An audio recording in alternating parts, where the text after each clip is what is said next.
Oscar Niemeyer, é aquele mesmo, aquele que projetou Brasília, ele morreu há pouco tempo, não faz muito tempo, ele morreu com 102 anos. E até nessa idade, um pouco antes de morrer, ele exercia ativamente as suas atividades profissionais. Então, esse é o tema do nosso Papo Dinâmico de hoje, que vai falar justamente de longevidade, como envelhecer com saúde. Então, agora, no Papo Dinâmico, é este tema que vamos debater agora e já estamos no ar.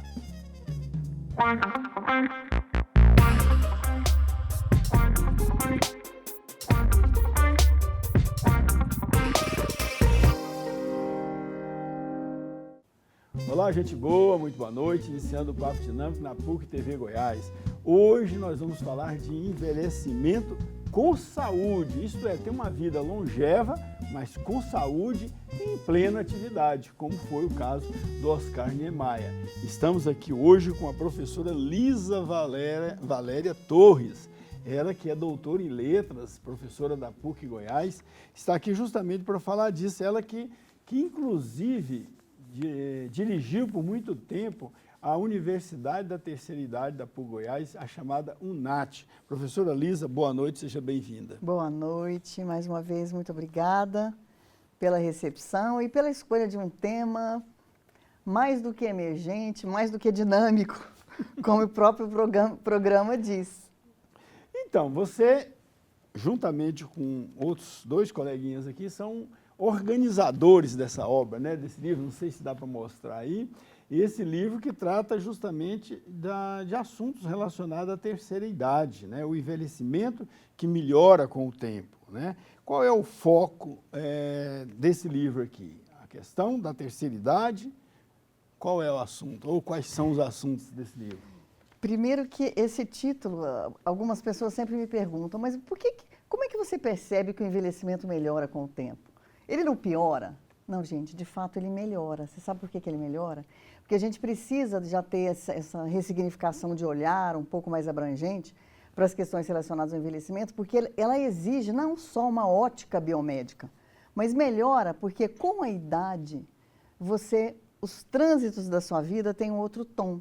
Você tem mais tempo para cuidar de você mesmo, você tem mais tempo para poder redimensionar as suas interações sociais, e isso que te qualifica como sujeito autônomo para, como diz o professor Daniel, viver uma vida longeva.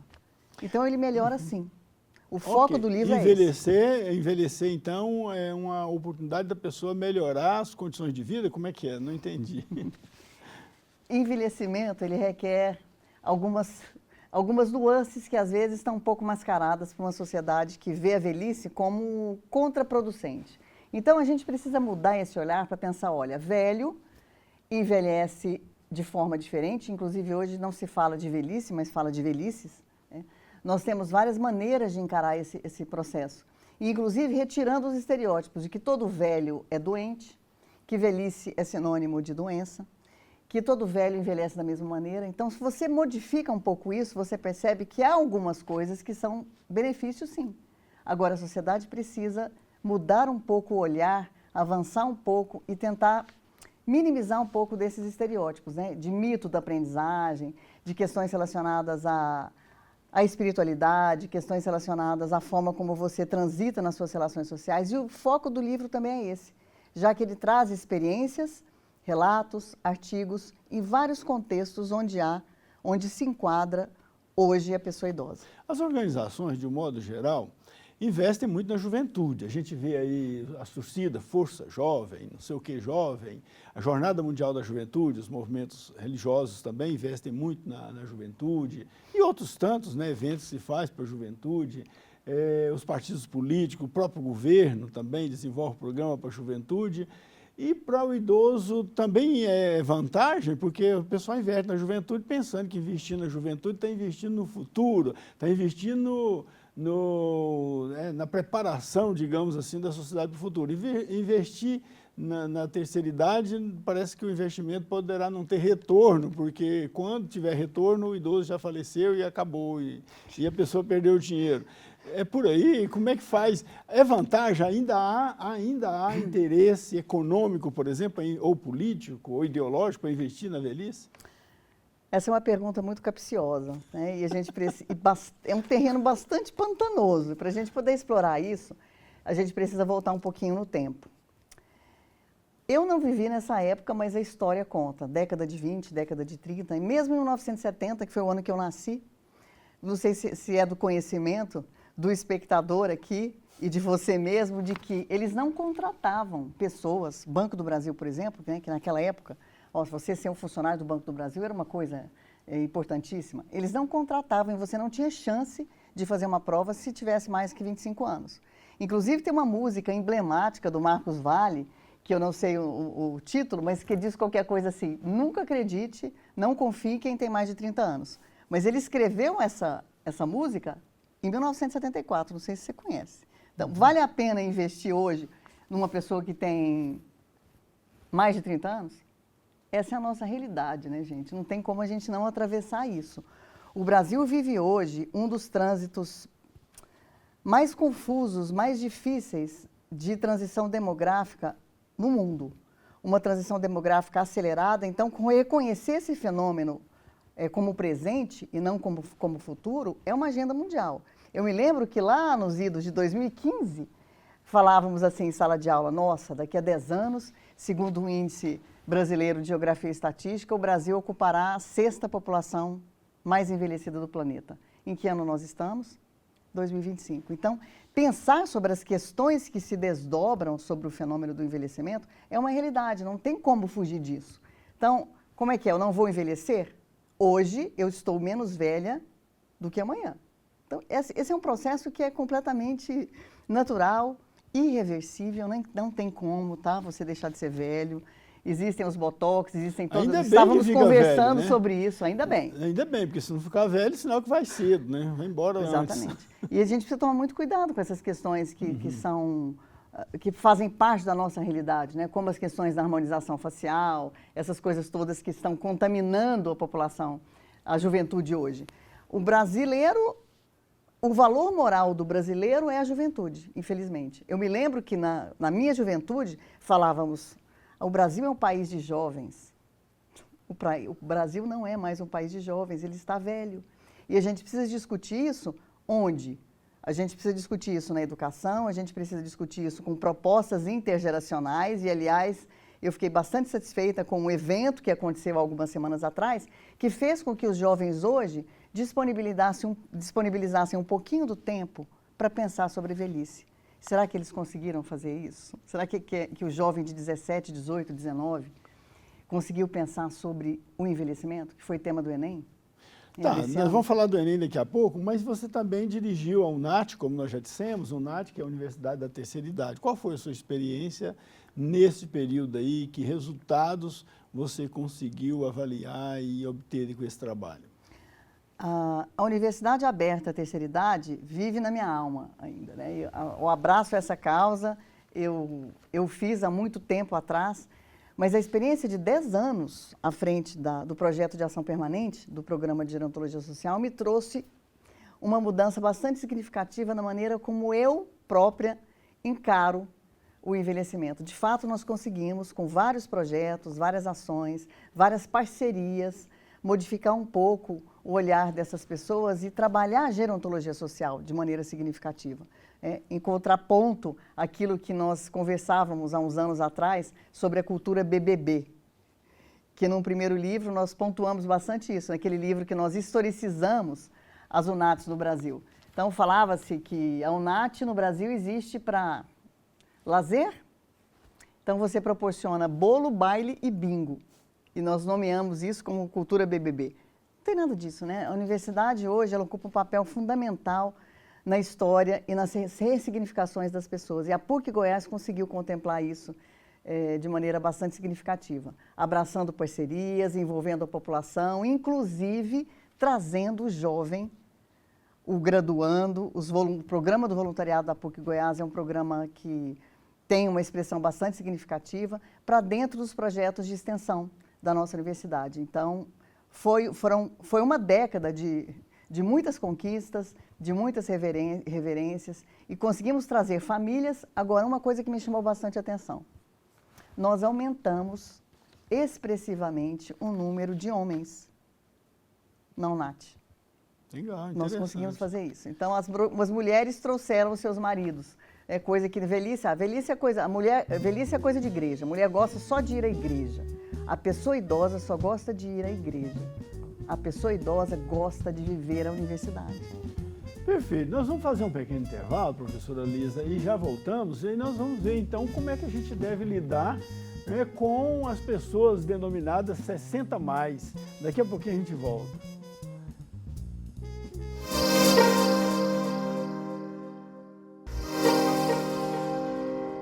Falando aqui de como a gente deve tratar, né, a terceira idade, digamos, a vida de idoso, né, dos 60+, como é que nós devemos tratar as pessoas e nós mesmos nessa faixa etária da vida, como nós devemos nos tratar, né, nesse período importante e, sem dúvida alguma, muito saudável da nossa vida. Saudável por vários aspectos que a professora, a doutora Lisa, né, está aqui nos explicando. Professora, o pessoal só falava da terceira idade, da Universidade Aberta da Terceira Idade, a UNAT, da PUC Goiás. E falava das pessoas que vinham, participavam e tal. E as pessoas que não vinham, como é que fica? Existe uma nomenclatura muito comum na área da gerontologia para classificar as pessoas idosas em relação a perfil, né? Perfil 1, perfil 2 e perfil 3. O que significa isso? Aquelas pessoas que têm autonomia e independência, né, ou seja, a capacidade de escolher gerenciar a própria vida e a independência de ir e vir, essas pessoas são as candidatas a frequentarem uma UNAT, uma universidade aberta à terceira idade ou qualquer outro tipo de atividade vinculado a esse perfil. Agora, as outras pessoas, aquelas que têm algum grau de dependência, como é que o brasileiro lida com isso? Essa é uma questão à parte, mas como a PUC Goiás lida com isso, é interessante. Durante essa última década, de frente à UNAT, nós conseguimos ampliar um pouco a assistência àquela população que não tinha condições de estar, seja 2 vezes por semana, uma semana, ou até nós temos aquele que vivencia a universidade de segunda a sexta. É um pouco até estranho de falar isso, mas nós temos estudantes 60+, que frequentam o espaço da PUC Goiás de segunda a sexta. Agora, aquelas pessoas que não têm capacidade de autonomia, seja por uma tecnologia assistiva, porque são cadeirantes, ou não têm uma saída um pouco mais difícil, ou até mesmo se encontram em outros tipos de situação, às vezes até uma demência, o início de uma demência, ou um transtorno cognitivo leve, os projetos de extensão vão até as casas dessas pessoas. Nós fizemos alguns projetos bastante significativos nesse sentido, para atender essa população que não consegue vir aqui, que era o projeto Amor, Ações em Moradia. Mas em Goiânia há espaços que recebem essas pessoas. Agora, é muito complicado você lidar com a pessoa idosa que já tem capacidade funcional preservada, imagina aquele dependente ou totalmente dependente. E aí a gente precisa conversar sobre um outro tema bastante importante, que eu penso que está na pauta de hoje, que são as políticas públicas. Né? Mas respondendo a sua questão, é um pouco isso, assim, a PUC Goiás tem espaços de assistência que são destinados a essas pessoas que, por um motivo ou outro, não podem frequentar a universidade. Agora, sim, uma coisa é a pessoa já ser idosa hoje, que já possui ou não autonomia na sua vida, né? Mas, se todas as pessoas forem, digamos assim, abençoadas por Deus, um dia vão ser idosas, né? Se houver algum transtorno, algum azar, digamos assim, a pessoa não chega à terceira idade, digamos assim, porque pode falecer antes e tal. Mas, se for abençoado, isto é, tiver uma vida longeva, a pessoa necessariamente vai ser idosa. Como a pessoa envelhecer com autonomia? Ótima pergunta. Autonomia significa o quê? Existem vários pilares que sustentam a palavra autonomia, como funcionalidade, capacidade funcional preservada, etc. Mas a autonomia, sobretudo, é a capacidade que nós temos de gerenciar nossa própria vida. Então, eu posso, aparentemente, estar numa cadeira de roda, ou utilizar uma bengala, ou ter uma mobilidade reduzida, mas que cognitivamente a coisa está funcionando. Então, é muito importante a gente prestar atenção nas nossas reservas cognitivas, que com a idade, se você não exercitar-se, e aí eu digo não um exercício físico, mas numa atividade, numa conversação, assistir um filme, visitar um amigo, tomar um café, habilidades como iniciar uma amizade depois dos 60 anos, até as próprias redes sociais, até os próprios recursos de tecnologia.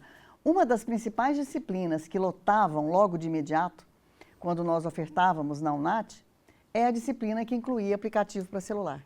Como manusear os celulares? A pessoa idosa hoje é algo que... Mas por que é urgente? Por que é importante? Por que elas procuram isso?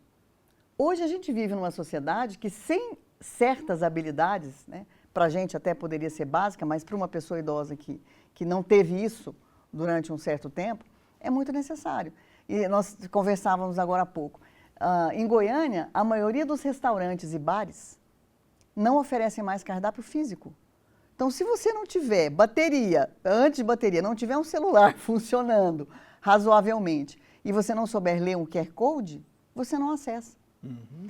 Então, são essas questões que são prioritárias para você conservar a sua autonomia. Obviamente que estamos falando aqui de pessoas que têm a autonomia e a independência conservadas, que estão num envelhecimento que a gente chama de envelhecimento senescente, aquele que há algumas intercorrências, porque elas são próprias da idade, mas que não derivam de doenças neurodegenerativas, de doenças um pouco que causam uma certa incapacidade, que vão comprometer em maior ou menor grau, com o tempo, a cognição. Então, a autonomia é algo que a gente precisa bastante preservar. E, para isso, a gente precisa de interação, a gente precisa de rede de apoio. E a educação que também é um espaço, né? A universidade também é um espaço em que isso é possível. A rede de apoio inclui o que aí? Programas sociais, políticas públicas, saúde? Rede de apoio inclui programas sociais, relações familiares, amizades, instituições, igreja. Tem familiar que, ao invés de ajudar na saúde do idoso, ele faz complicar mais ainda, criando situações de conflito, né? Mas talvez essa complicação e essa situação de conflito advém mesmo, talvez, de uma falta de informação, ou a pessoa, quando está muito presa a esse estereótipo, a essas coisas muito simplistas, né, que a gente tem urgência em reduzir em relação ao envelhecimento. Como, por exemplo, eu disse há pouco, todo velho envelhece da mesma forma, velhice é sinônimo de doença, velhice não tem nada a ver com doença, né? Ela pode ou não. É óbvio que, com o tempo, nós vamos envelhecer. Isso é fato. Agora, o envelhecimento ele não precisa estar necessariamente atrelado à ausência de saúde. Agora, mas também manter uma vida de exercícios físicos durante a vida toda, não só quando estiver idoso, mas já na juventude, na maturidade, digamos assim, a pessoa manter uma vida tanto ativa quanto também de exercício físico saudável, né? Bastante. Atividade física aliada à alimentação e à interação social é fundamental para garantir uma longevidade. Isso já é expresso em vários outros lugares. A gente tem, por exemplo, o que vivem os mediterrâneos, né? As áreas azuis. Há pouco tempo passava uma série numa rede de streaming na televisão sobre as áreas azuis, né? O que contribui para a pessoa viver mais e melhor depois de uma certa idade? São os espaços, é o espaço físico, é o meio ambiente, são as relações familiares que você, de repente, conseguiu manter, conseguiu construir, porque hoje em dia a gente sabe que há uma falta de estrutura das relações familiares, mas eu sempre digo, família precisa funcionar. É uma instituição que tem que ter, de algum modo. E a gente precisa pensar de que maneira a gente pode transitar isso de forma mais favorável, porque, de certa forma, isso garante, é uma rede de apoio fundamental para você ultrapassar aí os 60 anos com alguma qualidade de vida. Você falava do Enem, e nós tivemos Enem recentemente, e lá o tema da redação foi perspectivas acerca do envelhecimento. Enem que é aplicado no Brasil inteiro para milhões de jovens e tal. Então, são principalmente os jovens que fazem o Enem. De que forma o tema do Enem impacta a sociedade? Em todos os aspectos possíveis, mas talvez o mais importante, eu trouxe até um dado aqui, talvez o mais importante seja o impacto que causou em 4,8 milhões de inscritos que foram confirmados para o Enem. A gente tem aqui 4,8 milhões de jovens entre 16, 17 e 18 anos que fizeram o Enem. Então, durante esse tempo, eles precisaram refletir sobre um tempo que, se de fato eles continuarem atravessando as fases da vida, vão acontecer com eles. E o impacto maior que isso traz é a possibilidade de eu pensar sobre mim mesma. Como que eu percebo o sentido da vida depois dos 30, 40, 50 anos? O que eu posso fazer para trazer uma contribuição melhorada para a minha vida? Para envelhecer com mais saúde, com mais interação social, com mais disponibilidade e com mais tempo. Vamos fazer o seguinte, nós vamos fazer um pequeno intervalo e já a gente volta e nós vamos ver como a família, né, o ambiente familiar, como é que a família pode ajudar o idoso e vice-versa, como o idoso também pode ajudar a família, tá bom? E já a gente volta.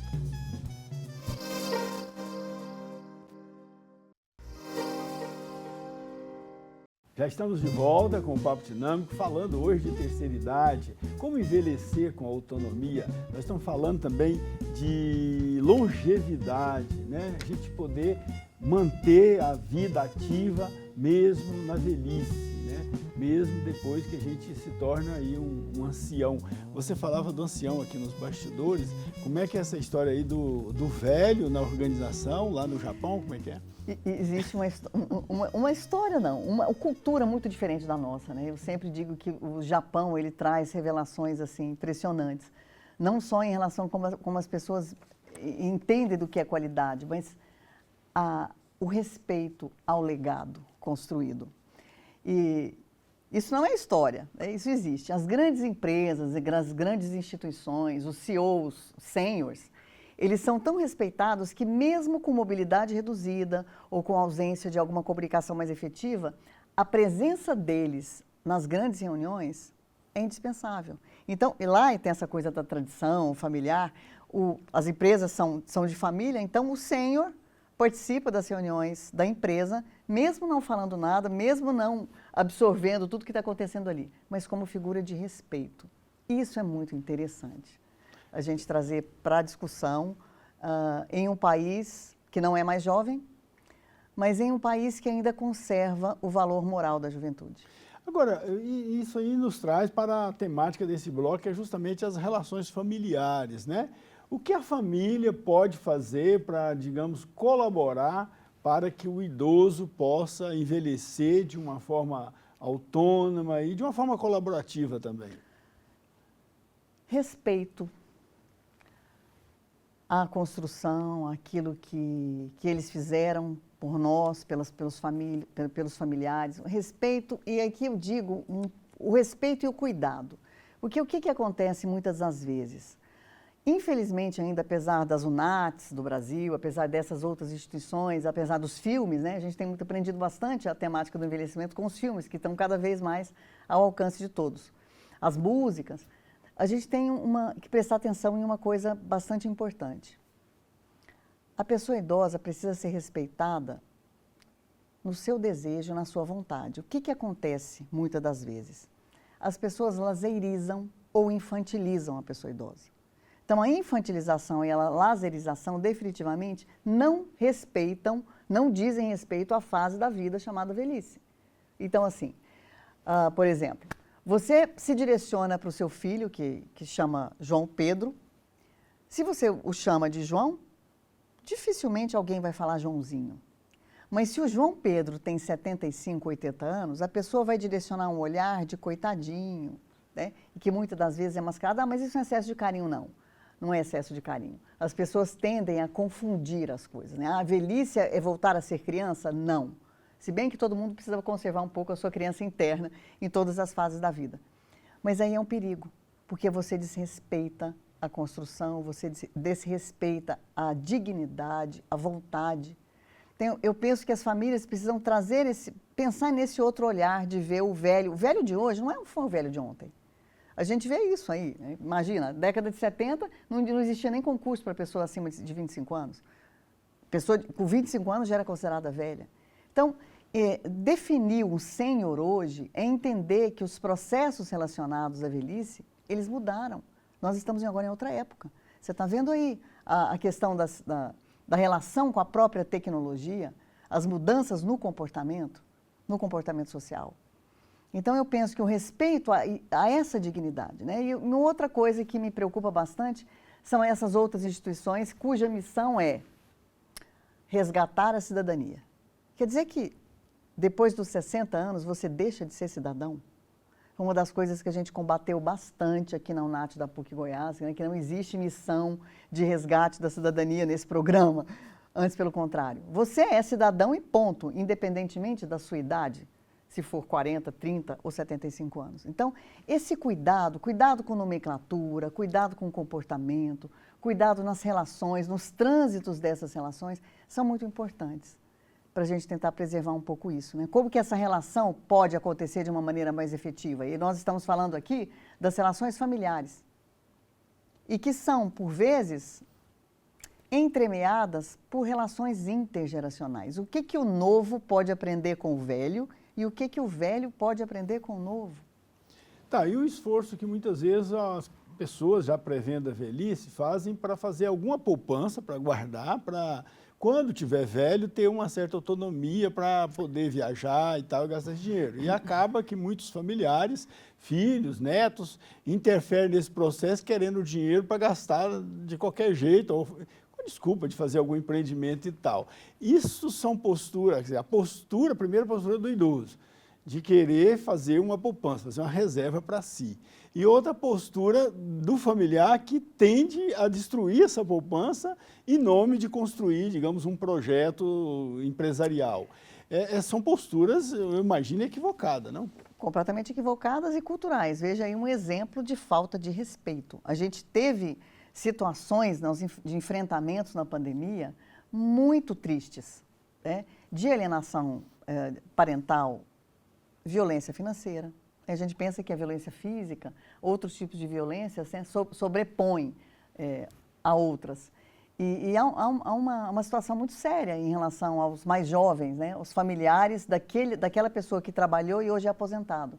Na pandemia, houve vários relatos, a gente recebia isso bastante no Conselho Estadual da Pessoa Idosa, relatos muito tristes sobre essa questão de falta de respeito, de captura de uma poupança, se bem que nós brasileiros não temos educação financeira, né? Isso é fato. Mas aqueles que têm uma visão um pouco mais antiga, uma visão mais longeva, todo velho tem uma poupança. É raro você eu não conheço nenhuma pessoa velha que não tem uma poupançazinha, um dinheirinho lá na bolsa, escondido, no armário, ou no fundo de uma vasilha de biscoito. Tem muito isso. E a falta de respeito é tamanha que eles concentram toda a energia, né? No fato de que ele tem dinheiro, ele recebe uma aposentadoria, então como ele já não ajusta muito bem essa questão do cartão, do próprio benefício, a pandemia teve muito isso. Então você me empresta o seu cartão e eu vou lá no banco receber a sua aposentadoria. E o que acontecia? Lá no banco, no caixa eletrônico, filhos, netos, cônjuges não, os mais novos, faziam dívidas com o cartão da pessoa mais velha, usando o cartão. Isso aconteceu muito na pandemia, situações que deveria ser o contrário. Deveria ser o contrário. Exatamente. Mas é a falta de respeito, é a falta de cuidado. Você falava da tecnologia, de ensinar os idosos a usar o celular, as redes sociais e tal. Em que medida a tecnologia pode contribuir com esse processo de envelhecimento com autonomia? O acesso à tecnologia, ele é necessário porque você depende disso diariamente, né? As suas atividades instrumentais de vida diária, que a gente chama, são importantes e elas dependem dessa tecnologia. Eu vou chamar um Uber, eu vou usar um transporte público, eu preciso saber onde que estão os horários que aquele ônibus vai passar. Como é que eu vou agendar uma consulta médica. Tem situações que você confirma a sua consulta pelo aplicativo. Então, são urgências reais, são urgências contemporâneas que a pessoa precisa ter acesso, então ela tem que recorrer. Até para monitorar, digamos, a aposentadoria, o benefício da aposentadoria, hoje em dia, sim, pelos aplicativos se faz muito mais do que na agência. Sim, se bem que na agência. Mas se bem que aí a gente enfrenta um outro problema, que é a falta de respeito, né, com a pessoa idosa, que são os golpes. Então tem que tomar bastante cuidado de como levar isso, de como conceder essa informação, porque a ingenuidade é bastante típica dessa fase da vida, né? Você retorna alguns outros momentos. Então a confiabilidade é tamanha que às vezes você passa uma senha sem perceber. Você criticou aí o fato das pessoas não querer ficar velhas e fazer plástica e tudo mais. Então, mas como garantir a autoestima, assim, quando a pessoa vai ficando idosa e os traços de velhice vão aparecendo no rosto, na pele? Como é que faz, então, já que a solução não seria as cirurgias plásticas? Não disse que a solução, absolutamente, que a solução não seria cirurgia plástica, mesmo porque... Pode ser botox. Botox ou hormonização, não digo isso, mas a gente precisa ter limite, né? Nós, brasileiros, ultrapassamos há muito tempo os Estados Unidos em cirurgias estéticas, em cirurgias plásticas, não digo as separadoras, mas ultrapassamos muito os Estados Unidos. Então, esse limite entre aquilo que é bom, é viável, a gente precisa ter. Agora, o autocuidado, ele se revela nas mínimas coisas. Né? De você pentear um cabelo, de você... Porque todo velho tem remela. Quantas vezes eu vi isso? Todo velho tem remela, é velho, fede xixi. São questões de autocuidado. E que tem interferência, sim, na rede de apoio. Como que o familiar cuida disso? São pequenas, né, nuances. Então, o autocuidado já é um gerenciamento de imagem importante. Perfeito. Entendi. Vamos fazer um pequeno intervalo e a gente já volta. E aí nós vamos falar um pouquinho de políticas públicas para ver como os idosos, os velhos, né, podem fazer também, e a família ajudar, para que eles possam ter a melhor qualidade possível nesta faixa etária da vida. Já voltamos.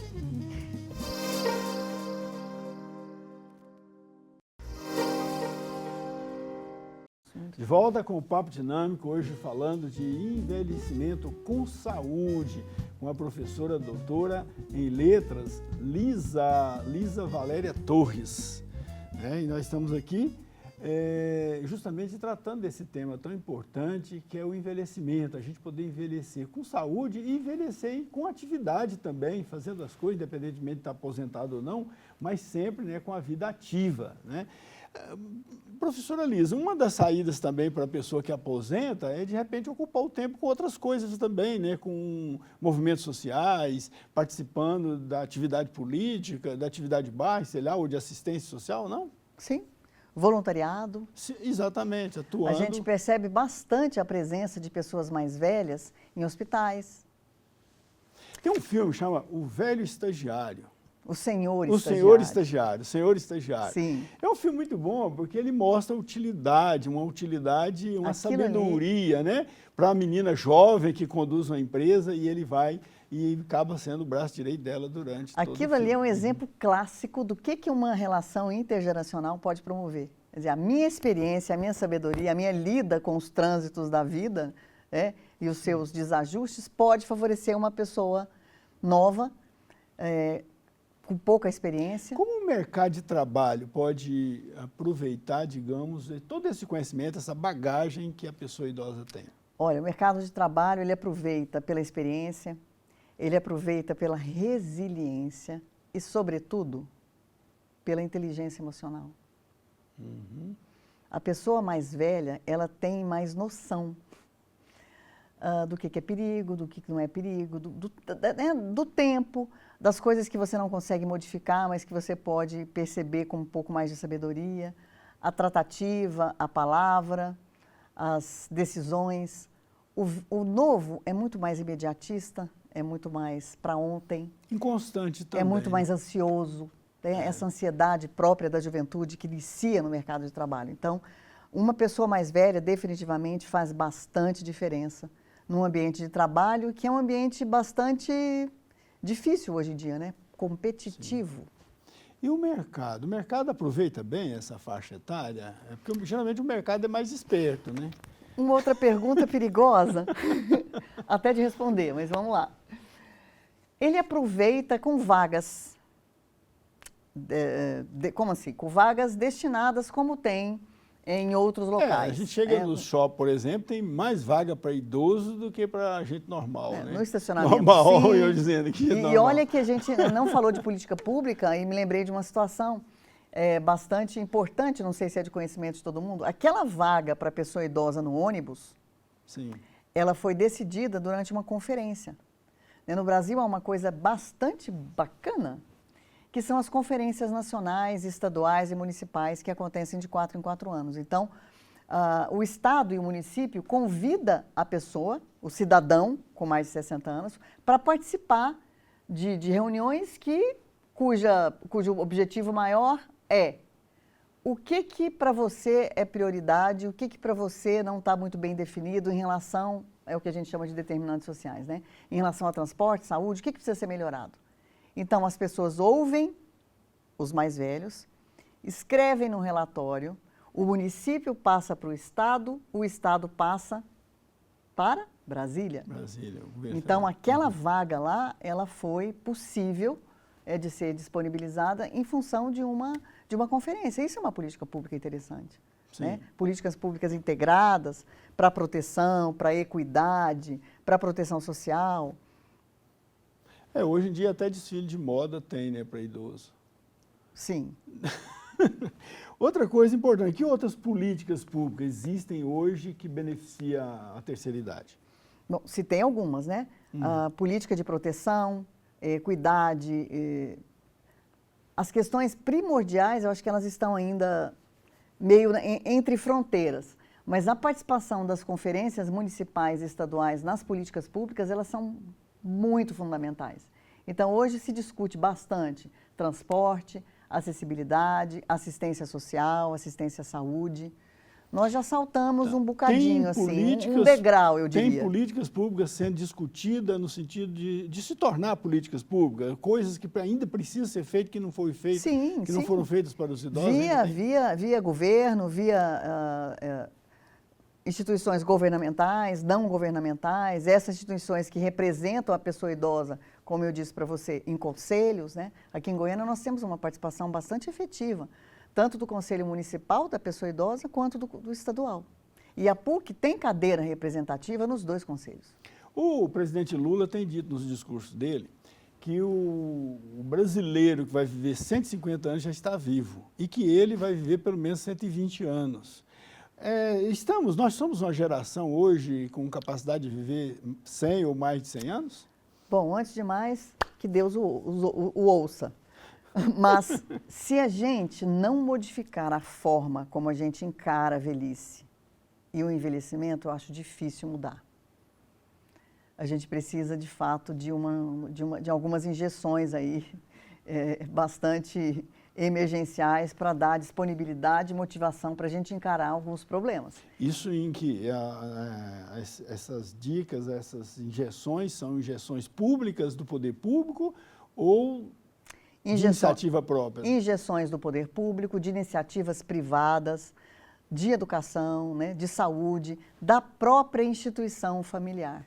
Porque nós temos no Brasil algo que não existe em todos os lugares, que é o Estatuto da Pessoa Idosa. Então, a garantia de direito está lá, é lei. Mas será que ela é contemplada, né, em todas as suas dimensões? E as coisas, elas começam em casa, elas começam com as instruções básicas, ela começa com aquela criança que é educada, né, a ter uma sensibilidade um pouco maior para isso. Por isso que programas que investem em relações intergeracionais na educação é importante.